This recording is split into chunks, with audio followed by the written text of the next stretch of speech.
বিড়ি নিয়ে হচ্ছে রে। বন্ধু বসে যায় একটা বিড়ি খাই। বন্ধু বিড়ি নিচে হচ্ছে বুঝছো, একটা বিড়ি হলে ভালো হইতো, মেলা এখন ধরে বিড়ি কিনে। বন্ধু আমি তো বিড়ি খাওয়া বাদ দিছি বন্ধু। কি কইলা বন্ধু, তুমি বিড়ি খাবার দিছো? বন্ধু, আমি তো বিড়ি খাওয়া বাদ দিছি। কি কও তুমি? কি হলে বন্ধু, তুমি বিড়ি খাবার দিছো?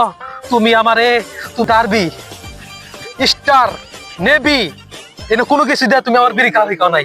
তুমি আমার প্রথমেই ব্যঞ্জন বিড়ি আইনা দিয়ে আমার কইছো যে বন্ধু এই নে ব্যঞ্জন বিড়ি, এটা বিড়ি খা। আমি বিড়ি আমি প্রথমে খাওয়া না চাই নাই। তুমি আমার জোর করে খাওয়ানি খাইছো আর কইছো যে বিড়ি খাইলে না খাইলে পারা প্রেম করা পারবি না। আমি সেই প্রেমের ভয়ে, প্রেম করার ঝুঁকে আমি তোমার কাছে বিড়ি খাওয়া শিখছি। আজ তুমি কইতেছো তুমি তোমার কাছে বিড়ি নাই, তুমি বিড়ি খাওয়া দিছো। এই কথা শোনার আগে কেন আল্লাহ আমার মরণ দিল না? কেন কেন? আসলে তো আমি বিড়ি খাওয়া বাদ দিছি। এই কথা শোনার আগে কেন আমার মরণ হলো না? কেন?